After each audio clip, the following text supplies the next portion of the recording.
Hello, everyone. I'm the Bodacious Cowboy with my co-host, Christy Knichel. Are you ready for a special edition of the Storytelling Chronicles? We are. Let's go. Look out!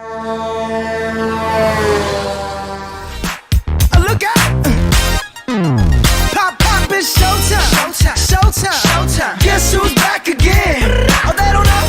Oh, they don't know. I bet they know as soon as we walk in. Shut up. I'm wearing Cuban links. Yeah. Designer mix. Yeah. Inglewood's finest shoes. Whoop, whoop. Don't look too hard, might hurt yourself. Known to give the color red the blues. Hello, everyone. I am the Bodacious Cowboy. Welcome to the Storytelling Chronicles. It's Monday, March 4th. We have a great show today. Let me bring in my co-host. You all know her, Christy Knichel. How you doing, Christy? Good. How are you? I am doing great. You know, I am really looking forward to our guest joining us today. She's been around. People know her. She's so good. She's the director of TMSA. I don't know. I'm just getting all excited about having her on. How about yourself? Oh, absolutely. She's been a friend for a while and love being around her. She's got a lot of energy and she's bringing the TMSA to another level. Yes, and she also loves Halloween. So let's get into it. Let me bring her in. Hey, Jen, how are you? I'm good. How are you? Welcome to the show. Thank you for taking the time out of your busy day to join us today.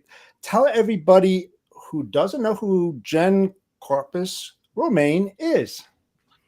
So I am, yes, Jennifer Carpus Romaine, and I am the executive director at the Transportation Marketing and Sales Association, which is a trade nonprofit in the space that really centers on helping sales and marketing in the space grow. So it's a lot of sales and marketing professionals, but we're also seeing like HR and customer support people coming in as well as like senior leadership that's like, hey, how can we support sales and marketing? How can they help us achieve our mission? So we really get involved in all of those different pieces. And then I do love Halloween. That is a true fun fact. And today is my son's 7th birthday. So happy birthday. Yes, yeah. He's at school. And I checked with his teacher that his cupcakes did in fact make it off the bus and into school today, which I was very concerned about. Well, that's good. There you go. I got to ask you this question, Jen.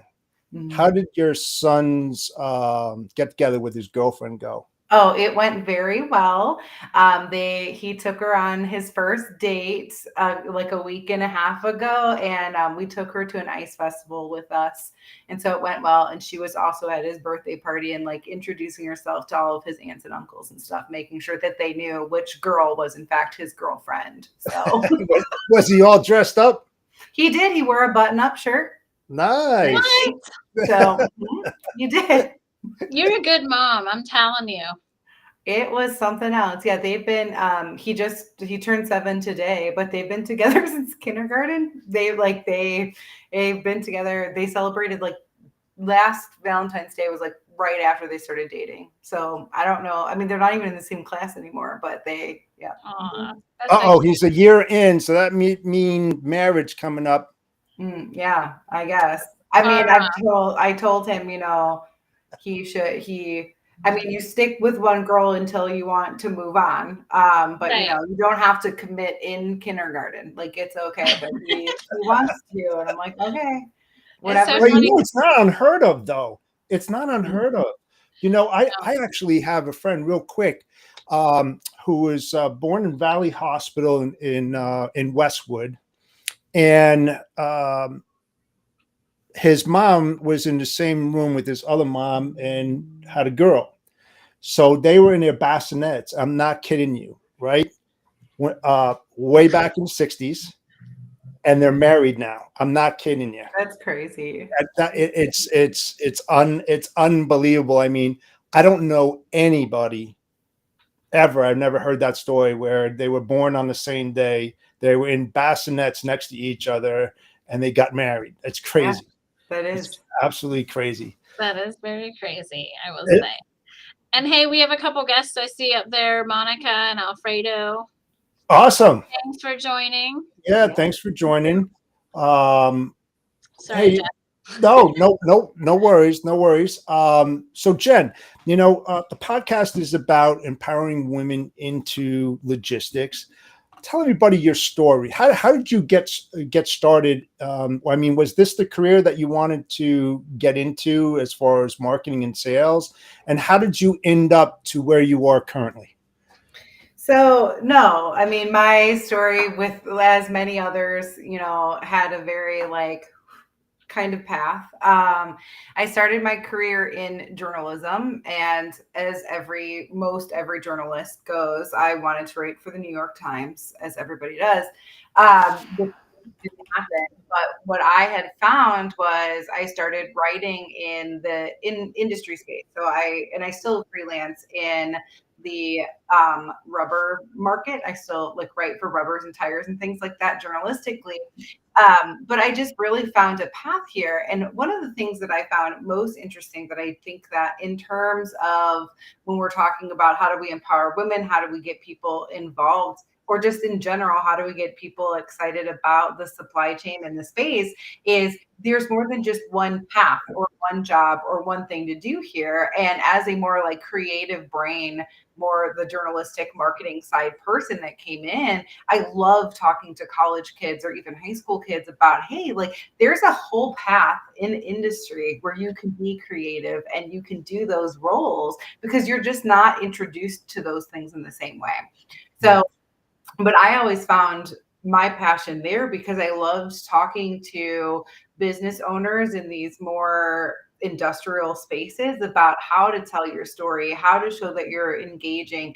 And they'd be like, well, people don't care about what I do. Oh, but the people in your industry really, really do. Like, it might not be like this mainstream interest that you see like at the yogurt shop or if someone's like a retail store, but the people in your industry absolutely care about what you do and how you do it and your differentiator and what makes you special and how you treat your employees and your customers and all of that. And so that's kind of how I came in. And then I was a director of marketing for a tech firm who transportation was one of our spaces. And so I was actually a member of TMSA and fell in love with the organization. I loved the people. I loved being a marketing person who could engage with salespeople and bounce ideas off of them. So I didn't sound stupid to my sales team when I was like building sales collateral and stuff. So I love that, and talking to other marketers and just really growing. And then I was an active member. I was in charge of a committee. I was on the board of directors when we knew that the previous management company was kind of looking to pass it on to some new blood to put some new energy in. And I just kind of threw my hat in the ring because I really believe in the organization and what we can do and the services and the education and the networking that we provide to the industry. That's awesome. Yeah. Yeah, that's awesome. Obviously, I've heard this story from you personally before, and I think it's very interesting because you are right. You can use those skill sets within this industry.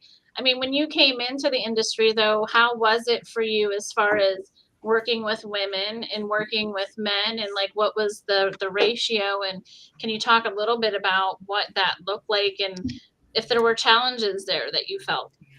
Yeah, I think that when I came into the company that I worked for, my boss was awesome at empowering women. And I was the only one there, but like not because of what I mean, that's I think pretty normal. But even I was like, hey, like we should be applying for like women leadership awards. And he's like, you don't have a seat at the table just because you're a woman. I'm like, yeah, I get that, but like also we should be doing that anyway, like because you do have a like it because and it was tech and transportation, which is not, neither are really super known for their females. And then I remember going to a trade show, and it was in manufacturing, so kind of transportation adjacent, but there was somebody who came to our booth and refused to shake my hand. And he like gave me an elbow tap and then shook the hand of my boss. And I just rolled with it. But then the guy left and my boss was irate. Like he was like, I can't believe that this is like a legitimate thing that is still happening. Like, what is wrong with the world? And I'm like, I agree, but also we can't throw a fit in the middle of a trade show floor. Like we have to, conduct business and move forward. And so I'm lucky that those stories for me are fewer and farther between than I think other people. I've always had it somewhere in myself to be a force and to drive forward. I've definitely worked at places that didn't respect younger people or women and forcing them to do it anyway. Like, I'm not going to allow someone to talk to me like that. And so this is the proper protocol with how we will engage. And I don't entirely know kind of like where that came from or how I was able to do that, but it was something that I learned as I went, the right ways to do that or how to do that. But like I remember I worked at a place once and somebody like kind of snapped at me like you would snap at a dog that you need to like have them move towards you. And I was like, if you need something of me, you can come get me and talk to me like a human. We won't be doing that. And I do think that in a lot of cases, especially when you work in these predominantly male spaces, they're not used to people checking that behavior. And that particular person never talked to me like that again. And I saw it still happen to other people in the office space. But I think sometimes advocating for yourself and finding that inner strength, even if other people aren't going to do it for you, is really powerful. And at least you can say to yourself, well, at least I did something. I didn't just continue to allow that cycle to continue. So did you talk to your boss about, maybe some training procedures to knock this thing, out of there, as far as, the culture and how to treat, each gender as equal instead of being treated the way that you were treated? I mean, how did you approach that after that? I mean, I know what you just said, but I'm just saying, what were the other steps? Did you go to your boss? Did you tell him what happened? What was his response? That kind of things. So I think it kind of depends on the work. So I've worked at a lot of places. So like, I'm sure people can like go on my LinkedIn and try to guess which spaces for which, but like, good luck, because there's a ton of places across different industries, different workplaces, different spaces. And I feel like some of them that I had, the leadership was part of the problem and some of them weren't. And so in some of those cases, I wouldn't have gone to the leadership because I didn't feel like that would have been heard.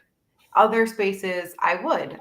And like in my most recent job before TMSA, the one where I was at that trade show, like that boss, I didn't need to say anything to him ever because he was already attuned to those types of situations and supporting me as a female in the workplace and he really, I'm always grateful for him because as a woman and being super organized, I feel like that's been used against me in a lot of my workplaces. Like, oh, so you're really organized and these people aren't. So why don't you go help them achieve their deadlines and like work toward like just give them backup, or you can multitask, but you don't really, you don't always get like authority or anything beneficial for that. It's just, oh, you're doing all this stuff and then you're helping other people because you can multitask and you can do it. But to me, like that's punishing your like really hard workers if you go about it that way. So I always appreciated that my boss at my last job, he was like, oh, you're super organized, so we're giving you the keys, man. Like you can organize everybody and you can, but like we're going to give you the like authority and the titles and all of the things you need to help us all succeed because you have this really awesome skill set. And I felt so supported in that. So I do think that that's like kind of part of, in turn, Jeff, we had talked before, like how can men help women succeed? Well, don't just tell them to plan, the company dip day and like make sure that they're in charge of passing the birthday card around and ordering the cake. Like give them empowerment to like use their organization styles for good and to give them the authority to actually do something with it. Like, oh, you are really organized. We have this new project, like go set that up. Like give them the autonomy, the authority to be able to go do something new and stretch that skill set into something impactful for them and your business. Yeah, I mean, it's definitely things that we can do, but part of it is having those conversations, education around it, which Jeff talks about quite a bit. And speaking of the fact that you've moved yourself up within the TMSA, and I know even when I was there was a good mix of men and women, but That's you good. know, what is the TMSA doing to have those conversations? Do you think you need to have those conversations? Like, how is all of that? Because again, that's a very old organization, right? And now kind of moving into the new age, which I think you've done a fabulous job of doing. So tell us a little bit about that and how that dynamic is and how you feel about that. Absolutely. So I think that not just in terms of gender, but in all types of diversity, the best and first step that anyone can take is to acknowledge where you are, because everyone's starting in a different place. And at the beginning of 2023, I approached my board of directors and I said, I think we need to have a DEI initiative, so diversity, equity, and inclusion, because I think a lot of people are scared of that terminology. People don't want to talk about it, or they don't know how to talk about it. And that was something that our members had approached us about, of like, we want to be more diverse and inclusive, but we don't even know where to begin. And so we then went, I asked for a permanent seat on our board of directors as a diversity chair. We have a diversity task force. Our gender is great in terms of our breakdown, but I'm like, okay, but there's so many other pieces that we're not great at. And how can we be more inclusive to other ethnicities and like make us be inclusive? And I was so happy at last year's Elevate, looking around and seeing the diversity there. But one of the things that I love about, and somebody recently asked me about this, and they're like, oh, it looks like there is one person of color in your diversity task force. I'm like, well, because there's only we represent a lot of different types of diversity. So we do have like a Black woman, we have Latinos, like we have different ethnicities in that, but we also have like people who are neurodivergent, and we have members of the LGBTQ community. Like, it's not always just what you can see by looking at a picture. And we are not doing it to check off those boxes to be just like, oh, okay, like this is something we pretend that we care about. No, we really do. And so we're really trying to get at least one voice of every group at the table, but welcoming even more. And how can we become more inclusive and more embracing that and not being afraid of having those conversations? So question real quick though, how is everyone taking that? Because since that wasn't there before, has everyone like bought into this? Do you feel like some people feel uncomfortable? Like, just curious. So I was thrilled that in our board, it passed with a unanimous passing. And it's the tricky part isn't about whether we should do it. It's just, okay, is this piece of, does it continue to fit in the overall mission and vision of the organization? Like, it's more of like a business standpoint, but it absolutely does, because our mission is to be the preeminent resource and networking space for sales and marketing professionals. And when we talk about that, like, and like I said, we have some alignment with like HR and stuff like that, but like we should be then talking about how, because one of the biggest pushbacks I feel like we get is people saying, oh, well, I didn't have diverse employee or diverse applicants, so that's why we aren't diverse. Well, what are you doing to make yourselves appeal like you're more open to diversity? Like, what language are you using in your job descriptions? Or like simple things like, if you just have holidays off for Christians, you're missing the boat a little bit. And there's little things that you can do to be more inclusive, such as, hey, everybody gets 10 holidays off. You tell us the holidays you want. Everyone celebrates different things. You're good. And you know what that also is? A great business landscape, because that means that somebody at your company is working on Christmas. Like, and that's okay, because that person doesn't celebrate Christmas. Or maybe that person is a Christian and their family just can't get together until New Year's. And so they want to have that holiday off, But, and that was something that happened at the company I worked with before. And I loved it because it gave people the right to celebrate the holidays that they wanted, but we also just never closed. Like, there was somebody that was always there. So when you hear like those business owners that are pushing back, like, oh, well, we can't do that. Well, why? Because it's giving you more time of people working and spreading that out. And why can't somebody do that? Like, why can't they celebrate on the days that matter to them? Like, well, what I love is that it. harming? I love what you say, because honestly, like, there's so many new holidays even now celebrating different things It almost seems like every week, every other day. Mhm.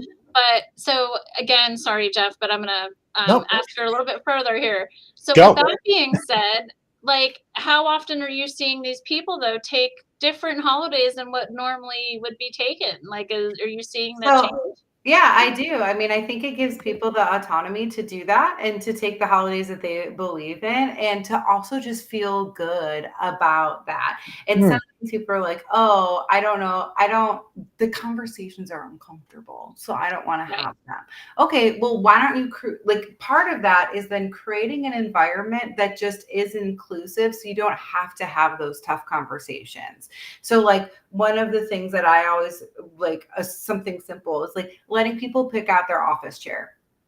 It could be a plus size person that just needs extra support. Maybe you have a really skinny person that has a back problem. Like, you don't know what people's medical or Right. personal lives are, but having to be somebody who then has to ask for that can be really uncomfortable. But if you're just like, hey, these are 6 different office chairs you could pick out, they click a button and then the chair that they want, or maybe somebody does want a standing desk as opposed to a normal desk. Like, there's just little things that you can do. Or I even so I at Women in Trucking last year, I did a presentation on this of like how you can get real results in being inclusive, even if you're not the HR manager, because these are some of the things that you can do. Or something simple like, if you think about, so Christy, you're a business owner. Like, how often do you have people sitting at the seat that's like sitting across from you right now? Not too often. Okay, well, say you did have it often. Like, how comfortable is that chair? It's Like, not, and I can tell you, we want to replace them, but since we're moving buildings in August, we're not replacing them right now, but it will be more comfortable. yeah, which makes sense. But like, especially if you are like an HR director and Right. you have to have these like tricky conversations, like how comfortable is your guest chair? Because it should be like the most comfortable chair that exists. Right. That's a good Because point. that will automatically like make people feel at ease. And there, so it doesn't have to be like, oh, you have to launch this huge initiative. It's just little things that can go a really long way to make people feel better about the experience. So do you do surveys around that though, asking your people that, or are these just ideas you guys, you or the team comes up with and you're like, hey, let's implement these? Or do they have a say in it? So we launched our task force last year. So we're still kind of in our infancy of building up what we can do and how we can do it. We're on like the final stage of being able to launch that part of our website. So we've had little things go on, and we actually, like at Modex next week, we're trying to do a diversity training for people that want to be, that are there. We've been building the collateral around that. I did do that presentation at Women in Trucking. We've done a couple like LinkedIn Live type things that talk about it. And the surveys and things will come. Like, that's all something that as we grow and get more sophisticated. But I just think that there's so much, they're just those little things that can really empower people, and then you can get more sophisticated. But I will say, like, surveys are great. And if you like, yes, like maybe you want, as an HR team or a business owner, you want to take one step forward and you're like, which one makes the most sense for my team? Absolutely pull them. But my biggest advice is like, make sure that whatever you're polling for, that you are in fact willing to implement it. Because too often we see, like, we ask our employees what they want or need, and then we're like, oh, but we can't actually support that, so we're not going to. And then you just feel like, what is the point of voicing my, if no one? Right. Yeah. Right. One way I got around it without, tagging a specific individual is that I got an ergonomist in there that looked at everybody's desk and how they worked and the chairs that they sat in and the way they held their hands and their elbows and posture setting and everything. So if a chair indeed needed to be changed, they would do it. And then people be looking like, wow, you can get whatever you want, because a comfortable employee is a productive employee. They're going to want to work more. They're going to be sitting in that chair for long periods of time, especially if you're in logistics. You're not going home for, the 9 to 5. You're going to be there probably from 7 to 6, maybe 7 o'clock at night. But, there are workarounds to make everybody feel equal. And the saddest thing about this whole thing is, why the heck do you have to have training to find out how to treat people equal? Mm-hmm. Just think about how sad that is. You know, I mean, we're all human beings, whether we're female, male, it doesn't matter. I mean, we're human beings. We have feelings, we have empathy. Right. Hopefully, most of us have that, right? And it seems like you either have it or you don't. I mean, you know, it's like the culture when you go into these offices, and it's full of cancer. It spreads wildly. You know, a woman walks in there, and as soon as she goes through the front door, she's going to get that feeling. It's going to hit her like a ton of bricks. You know, when you start walking through the offices, if she listens with intent, she'll hear male conversation, female conversation. Those things happen. And it's so critical, you know, in a business operation, to make sure that the branding includes that culture and how to be inclusive and how to train these people and what they can expect. And especially the really good businesses out there that have a thing called safe rooms, where women can go in there and they can vent their opinions on something and know that when they step into that office, they're not going to have any repercussions or retaliations or anything like that, that they can get things off their chest, you know. And even a male could do that too if they're unhappy with what a female said. I mean, it goes both ways. Mm-hmm. And I see that more than often. Do you talk about that, Jen? You know, as far as the marketing and the branding of a corporation and how important that is, so that both sides feel, you know, welcomed. Yes, I think it's incredibly important. I think a common mistake when we talk about brand or branding is that those conversations are had in a silo inside of marketing.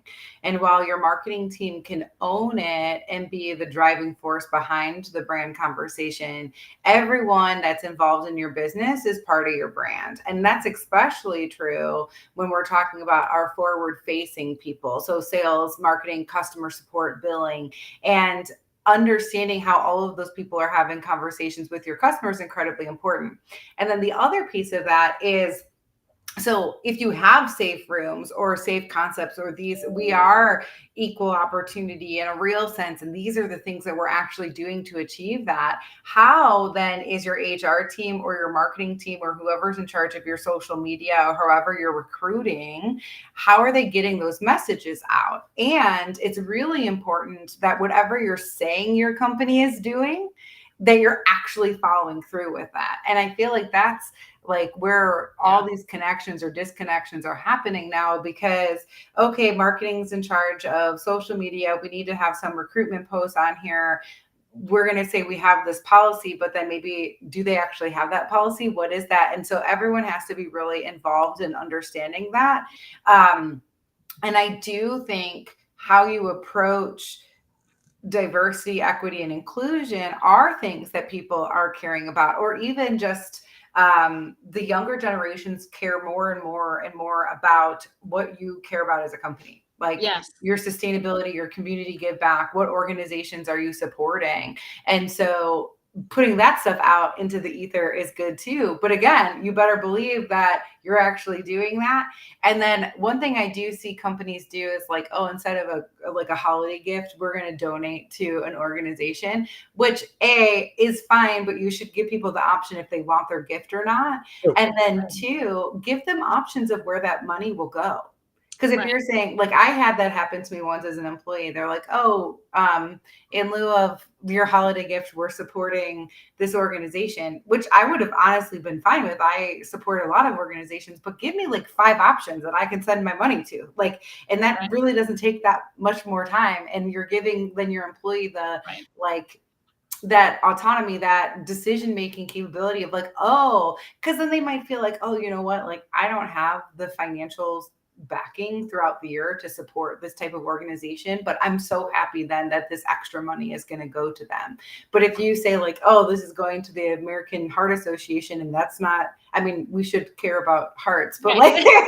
like not that that's a bad organization one. by any means, but like if you really like my son has ADHD, like I support those types of programming or like any type of sensory things. That's a whole different thing when we talk about DEI too, is like even the way, like I know when we were kids, we were like, you did those tests about like how do you learn, like are you a hands-on learner, visual learner, all that stuff. What's your onboarding like? Do you give options? Probably not. I've never seen it. That is a good point. You made a lot of great points. I mean, honestly, we did this 2 years ago with one of my agents where we donated on his behalf for being agent of the year. He got something for it, but like this was beside that and allowed him to pick out his charity because that is important. And he's not a millennial, but I will say you are absolutely right. That age group now, they care about making a difference. And so the branding of your company and the marketing and what you say that you're going to do, you better be doing that if someone of that age joins your company, or probably any age, I should say. But in general, because I talk about this a lot, and this might go off topic a little bit, but I'm going to be going to the WeBank conference here in a couple weeks. And the WeBank is the woman-owned business organization where you meet with all the large suppliers like Coke and Pepsi and all the car dealers and all the large corporations that have supplier diversity. And the interesting thing about that is I feel like a lot of those companies have the marketing that they're so into this and they're so supporting women and whatever it might be. But at the end of the day, I feel like, we're actually tracking that right now and how that's even working for us or not working, because I would say like 95% of it is not. And then I'm sitting here questioning, is it just a marketing ploy to say that this is what you're doing, but you're really not doing the things you should be doing to back up who you really are and what you're there supporting? So it's really frustrating. And I really like that point that you make, because I do see that out there. And it's really a shame. And I'll also say, like with me being a woman-owned company, obviously I'm heavy on the other side where we have 70% women over men, but I also make sure too that like everyone feels comfortable. Or like, I think I've talked about this before, where John, who runs my company, wanted to get leadership training with our women coach, even though he works with a male coach too, just so he could better understand working with women.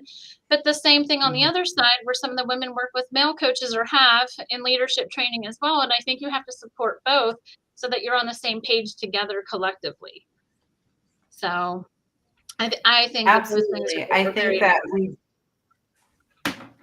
I think that's really important. And because we do, we speak in different ways. We emphasize, like I watched this whole thing once that was like men typically like are like very data driven and women are like more storytellers.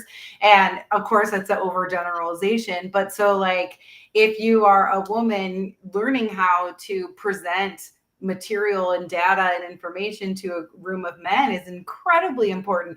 And vice versa. If you're a male, like you can't just be like, this is 25% of our business and just like, that's it. Like we need details, And so just understanding that and how to, I think, like to me, one of the first things I learned in journalism school, and I take it everywhere, is like, know your audience. I say it to my husband when he's trying to like pitch different stuff in our house and stuff. But I'm like, know your audience, man. Like, who do you think you're talking to? Do you think that appeals to me? Like, and that's true in any room that you walk into, and understanding how to speak in that language or to appeal to them, have the information. I think that's incredibly important. And I do think that I love what you're talking about with the coaches, because say if you're a male and you work with all males and there's not a woman at the table and you want to help elevate and get women at the table, well, part of that is understanding how to do those kind of language pieces and to really help with facilitate that. Yeah. No, I agree. I think with bringing more women into and elevating them up, like we're talking about, right? Because the logistics space in general has gotten a lot more women over the last several years in particular, but not necessarily in C-suite. So again, I think it is making still comfortable on both sides. And again, that help and support from the male side in particular, making sure they feel comfortable and helping them, making sure they have a voice. Some women have no problem with that voice, right? And they speak right up. I was one of those quiet ones, to be quite honest, for a long time until I spoke up. But again, it is about feeling comfortable and confident, which I think is huge. So Absolutely, absolutely. So right now, our sponsor, Freight Validate. Have you heard of that, Jen? I have, because I watch your show. Oh, excellent, excellent. You know, and Good thank you answer. for doing it. Yes. Yeah, Dale is a good friend, and I'll tell you, he has so many innovative solutions. It's unbelievable. I think he's a trend center. Check this out. Introducing Freight Validate, revolutionizing identity and compliance verification for shippers, brokers, and motor carriers with cutting-edge technology. Now, experience the power of voice-activated information retrieval with Siri and Alexa. Hey Siri, check Freight Validate. Sure, what's the MC number? 387211. The company Direct Expedite LLC is a broker and is freight validated. Company ownership has completed facial recognition verification. Basic company identity verification, risk assessment, and compliance info has been verified by freightvalidate.com. Please follow company protocols for additional safety and compliance vetting. For more information, please go to freightvalidate.com. But that's not all. We're excited to announce our new pricing plans. You can now get individual packages for as little as $15 per month. And here's the deal. Enter promo code SIRI15 and enjoy a whopping 50% off your monthly charge. Freight Validate ensures complete access to our state-of-the-art identity and compliance verification system. Speed, accuracy, and savings all in one package. Don't miss out.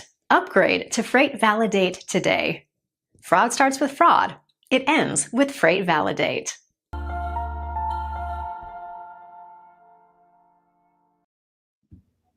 Yeah, so if you're interested in learning more, look up Dale Prax. He'll be more than happy to talk to you about it. I think he's got some really great deals out there. So check them out. Go to their website. I'm sure you'll be very, very happy that you did that. So And go ahead, Christy. And I was just going to say, and just knowing that he's behind us on empowering Yes. women is, we're just very thankful for that. And we haven't talked about this on the show, Jeff, but I think we should. From getting the sponsorships, we want to be able to put that money completely back into women, whether that's leadership training, getting them to a show, anything like that. So that's something we're still trying to work out, but I'm super excited about that because I think it's absolutely. But moving ahead, I wanted to ask you a couple other questions. So since you're sales and marketing, and hopefully my statistics are not wrong, but in sales, I show that there's roughly 30% women that are in sales, and in marketing, maybe 60% women. Do you know the statistics, and what are your thoughts about that, and maybe why so many women are not in sales? So I don't know like the hard statistics on that, but I would say that's pretty accurate. And I think that the women in sales in logistics is growing. But what you were talking about earlier is and that's like conversations that I have with some of my members, is we're seeing more and more of the sales side women coming in, but not in the leadership. And how do we then elevate and help the sales teams elevate their women, and what does that look like? Whereas marketing, I feel, has always been viewed more as like a more female friendly side. And so, I mean, we still want to help elevate women and get them to rise in the ranks as well. But I would say that's pretty accurate from what I'm seeing between like in the industry and with our membership. But that, yeah, like that's part of something that I've talked about, and about how can we support that. I think about doing like little one-off or maybe monthly networking sessions. And these are all things that, you know, I have big plans, and we'll see when they can do that. But I think what's really important when we're talking about women and elevating women, and I mean, you guys have both alluded to this too, is like men have to be a part of that conversation. Like, absolutely. It can't just be a bunch of women sitting in a room being like, man, I wish that we could grow. And it's like, yes, there's of course spaces for that. But that was one of the things I loved. Like at Manifest, they have like a women's lunch. And I got the flu this year, so I didn't really get to do anything besides sleep in my hotel room. But last year, I loved the amount of men that were in that lunch. And there was other ones that were like, oh, I thought that was just like for women. And I was like, I could see why you might think that. And like, I've been to those in other places, but I loved that it was so forward focused of like, no, we're celebrating women in logistics. And we want everyone to be celebrating that and getting the messaging and understanding how to uplift, which I think was like a fun spin on that type of thing, because I typically, when you do go to like the women events inside of things, it is just for women. And that's something like at TMSA we've talked about, like we've been toying around with like, do we launch certain groups, and then how do we kind of show the distinction between, okay, like this is for that group of people to come together and discuss their plight and what they're going through, versus then, no, now we have this community that wants to support that group of people, whether it's gender, ethnicity, or anything, you know. And because I think that those are two different things, and you of course want to give space for people to feel protected and safe and to say the things that they want to say in their environment, but then also how do we support them if we're outside of that. And that's something that I think we as individuals don't always think about how diverse we are. I know for an incredibly long time, I used to just think that diversity was the color of your skin. So I was like, oh, I'm not diverse because I'm white. And that's, you know, the typical standard. And I was like, oh no, but I'm a woman and I am a young person in business. And as I grew through the ranks, like being a younger female voice isn't always the easiest thing, because you really have to fight for that space and for people to trust you. I remember one of my first professional jobs, like, I was a woman and I wore big bows in my hair and I had tattoos and I was, you know, everything that they probably didn't want to hire, but I hid well in my job interviews. But like that, and now I refuse to hide those things, because I was so specifically my dad being like, you didn't get tattoos because no one will hire you. And I'm like, well, I wouldn't want to work There's no anywhere. bearing on it. Listen, my dad said the same thing. So my tattoos were in places I could hide. And now, I mean, I respect my father, rest in peace. But now I'm like, okay, I can be more of myself now because it should be accepted. I'm still the same person at the end of the day. So, hey, I got a question for you, Jen. And I think Christy heard this on Friday night. I just want to get your reaction on this.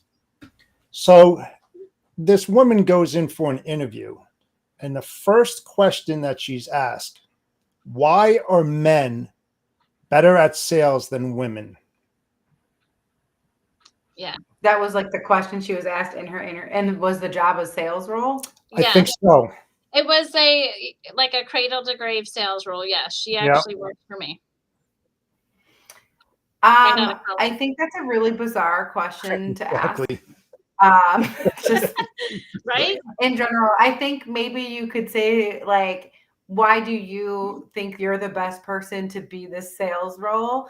I think that is a discouraging remark to, like, I wouldn't want to work there if that. I mean, tell me the culture. Tell me the culture. It does. So I'll tell you this because I know the company. I'm not going to name the company. But I will say that it was definitely the culture of that company. And unfortunately, a lot of these companies that have a cradle to grave operation have that fraternity, you know, type about them on the floor, because a lot of times those type of brokers, for example, are male coming right out of college. But I can tell you right now, my top salesperson has been a woman the past couple years.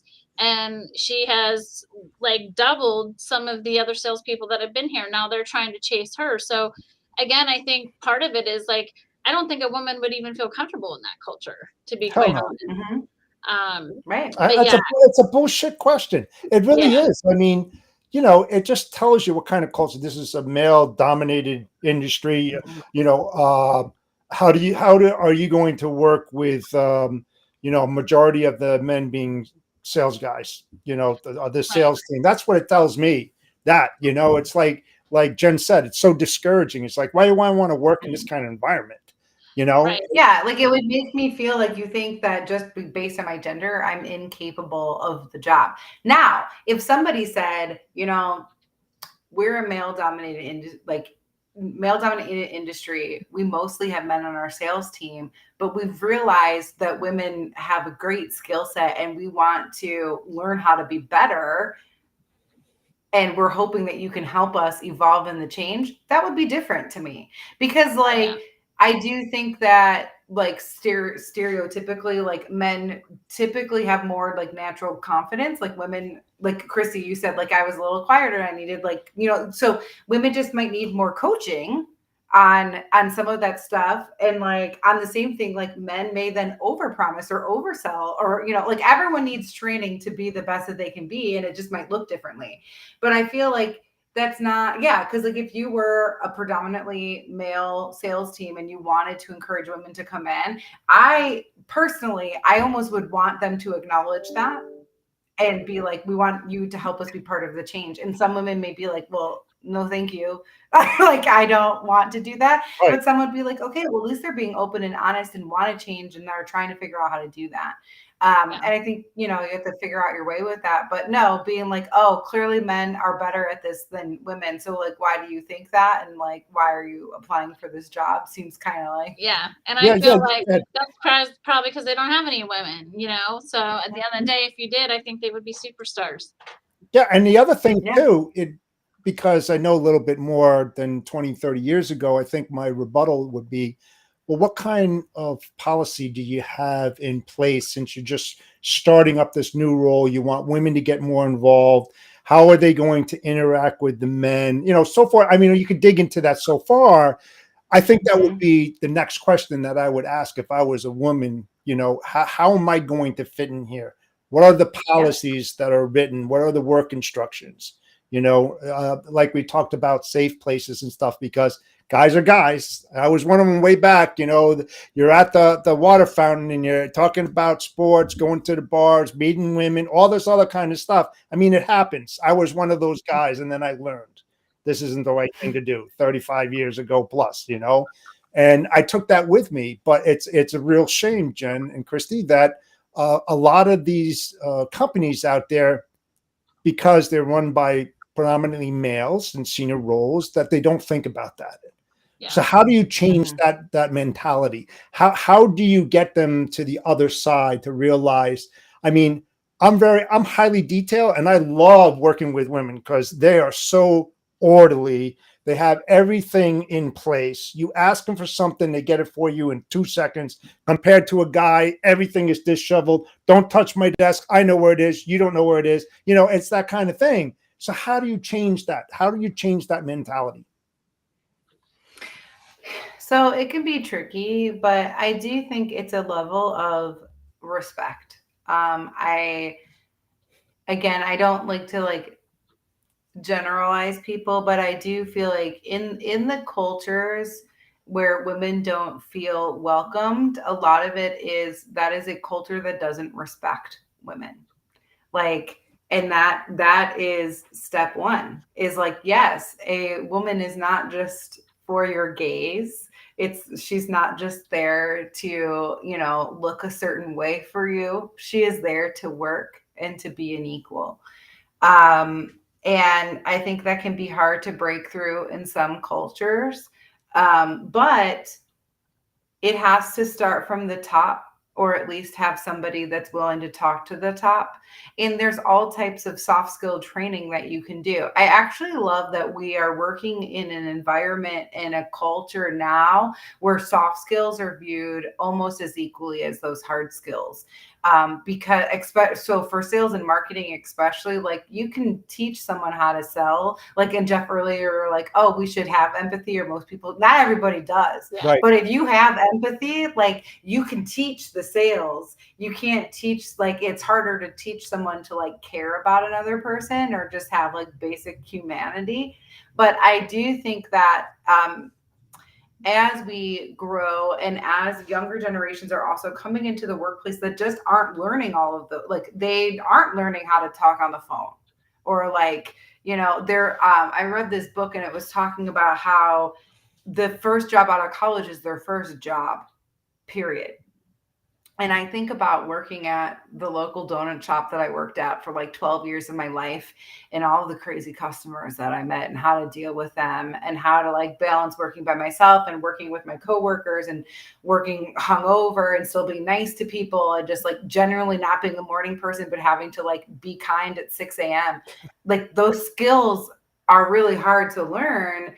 And when I came into the workplace, I came into the professional workplace with them, or even like talking to an adult that's not my mommy or daddy. Like there's a lot of like people who just, if it's not their professor or their parents or someone in their family, they just don't have that experience because they've never worked in an environment. And so it is maybe harder, but if you think about that, okay, like they're not coming in here and doing some of these things that I don't like because they're lazy. It's because they don't know any better. Yeah. And so now we have to Makes sense. like think through that and build those soft skills and to explain to them, hey, no, you can't be on TikTok all day because then you're not doing this or that. And of course, some of them may be lazy, as every generation has lazy people. Like this isn't new. Some people are hardworking and some people aren't. But if you take that extra time to really like sit and get to know the person and use what they have and help them through and help them navigate, because it's probably really over. I mean, this industry is really fast paced. Oh, And like, it can get overwhelming. And so just really thinking through that. But like that was like a game changer mentality for me when I was like, okay, what is everything I learned before I stepped into my first professional job? Yeah. And if I had none of those skills, what type of employee would I be? That's a really good point, though, to be that quite is. honest, because I had 2 and 3 jobs before I worked for my dad. I even worked a second job when I worked for him. And Mhm. to be honest, like you said, working with people, and sometimes it's learning it in that environment, and not all of them are going to be good. I will say No. one thing we didn't have though was social media. Now, social media has its pros and True. cons, but I will say from a pro standpoint, there is a lot of information out there that they have access to now that we never did, which hopefully is another way for them to get that skill set. But you are right. Like a lot of those students now are coming right out of college into their first job and Yeah. not having that skill set that say we all had growing up. Yeah. So And they how also about teaching then, that? How about teaching that in college? Because well, right. seriously, that Mhm. how to engage with all people, Right. how to build that empathy, how to listen with intent. I think that's a huge, I think that's a huge missing Yeah. part of the industry, that people think they're listening, but they're not listening with intent to understand what is being said. That's the whole thing. And that's hard. That's really hard because Right. people always want to overtalk other people and get their point across, and they don't want to hear the incoming. It's all outbound, but not the inbound. That's tough. What do you think about that? I mean, listening with intent. I mean, Yeah. that's critical. That's critical in this business. Yeah. Yeah, absolutely. I think it's imperative to be able to do that, because part of that is a differentiator for your business. If your team can actually listen to your customer and understand, like that was back in my past life, that I was like, oh, that was like one of the first things I realized in transportation and logistics. Like these people can tell when you're bullshitting them. They don't want you to pretend like you know the industry when you don't. If you don't have an answer, be like, hey, I'm going to find that out for you and send it immediately when I find it. Like, don't pretend like you know something when you don't. Like, and I feel like that, like those are the things and how to navigate that. And sometimes I've taught social media at the community college, and that was like, even we're talking about like social media and how we have this access to information, but it's also about learning how to navigate the truths of that information. Yeah. Like You're right. one day my son was like, his cousin thinks that they're like giants rule them and they move us around like dolls. And he was like, can you look up to see if that's true? And I'm like, baby, here's the thing. I guarantee you I'm going to find some article on the internet that's going to say that's true. But I'm like, can you touch your nose? And he's like, yeah. I'm like, can you touch your shoulders like this? And he's like, yeah. I'm like, can you do jumping jacks? And he's like, yeah. I'm like, no giant is controlling you. Like, you have full control over your body. And the internet is going to tell you things that aren't real. And like, mommy and daddy are going to keep trying to like help you figure that out. And like, but that was something when I taught social media too. I was like, these are the sites that are here right now, but like these are like reputable like social media research sites that will talk to you about, and like these are the other things that aren't real, and learning how to navigate that I also think is really important on top of just people skills. But yeah, I mean, I love, like, there's been quite a few like sessions and speakers and engagements that I've seen and coming into this industry, or like at our executive summit last year, our whole keynote was talking about trust. And, you know, we all saw how many employees found out they didn't have jobs because of LinkedIn and not because of their companies over the past year. And that's really, really hard. And I think that building that trust, and like with access to information too, like people see that and then they have a distrust. And as leaders, we have to show them that they can trust us. It's not implicit like when we started at our jobs. Right. Like we had a healthy like fear of authority. Like these people coming in don't necessarily have that. And it's not because they are bad. It's because they have seen a lot of things go awry. And so they're cautious about, you know, committing to this role in this company and really giving it your all. And it's our job as leaders to show them and to take that extra time. And we shouldn't just be like, they should know that. Well, I wanted to ask you too, because we're going to be coming up to the end of the show, and it's been great listening. But could you give our listeners one piece of advice for males in the industry and what they can do to empower women, and one piece of advice you would give women? Mm-hmm. So for males, I would say be at an inclusive workspace and actually engage and listen to your female employees thoughtfully. Don't just like, I once had a boss that'd be like, how's your day going? I'd be like, terrible. And he'd be like, okay, great, have at it. I'm like, you're clearly not listening to anything I say. And I would just like even if it was a good day, I would just like he would say. But so like some things like that, and think about, okay, like how can we empower women? Like, what are your answers? Because there's nothing worse about somebody who is trying to help empower somebody else and putting words in their mouth on how to do that. Like, I am a woman, I can speak for women, but I am so many things.